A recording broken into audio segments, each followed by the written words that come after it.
So the launch of this project includes a bit of an explanation because it's really not that straightforward.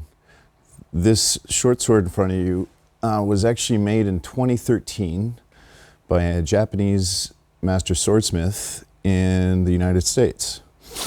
2013, a friend I had made in Japan named Taro started coming to North America, and we were sort of hanging out and visiting different people, and one of those layovers was at a friend's place by the name of Zach Jonas, who hosted us for a while, and that's where this, being one of two swords, was actually made.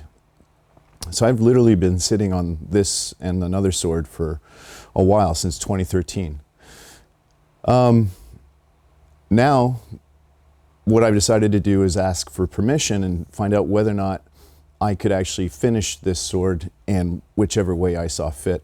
I've always had some ideas when it comes to Japanese swordsmithing, and it's really, you know, if I were to have any defined roots, I think they could be found somewhere in here, having spent enough time learning this craft a little bit, but more than anything, developing a really healthy respect for it.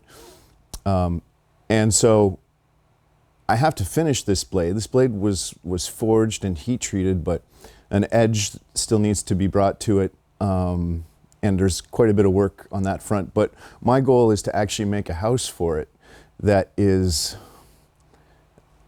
of my own thinking. So it might be a bad idea, but either way, I have permission to do it.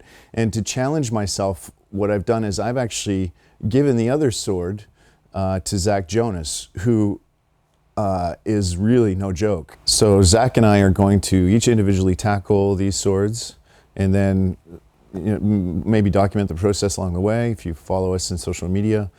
But the goal really is to have both of our versions done and maybe ready to show the public somewhere toward the end of 2020.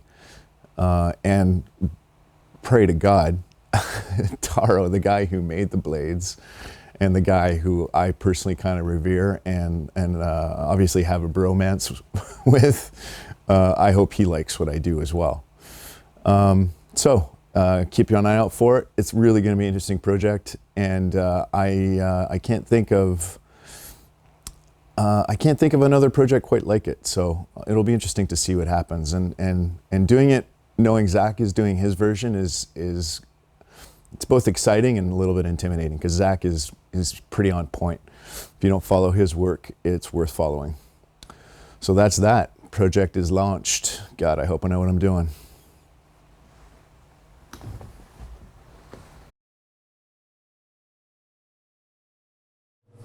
This is the jacket. You can see this, and you can touch this.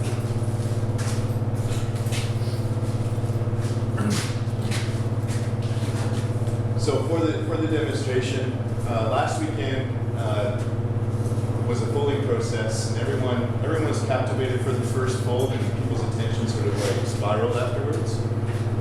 So Taro's work actually needs to be pretty focused at this point.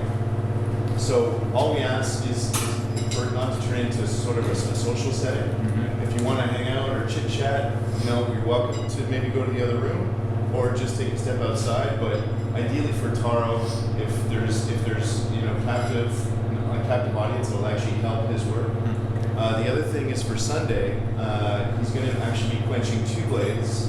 And what we're thinking is maybe end it around 2 or 3, and then come back for 6 when it's dark, so we can do it completely in the dark, because the sun sort of sets around that time. So that'll be the rough schedule going forward, and there's going to be some people that are late, so we maybe have to do this again. But if you guys are on it and you sort of hear, someone's just kind of shooting the shit or whatever, maybe just remind them that it's kind of disruptive for Taro at this point, just because as he gets closer and more refined in his work, he has to pay closer attention. Yep. Distractions don't help.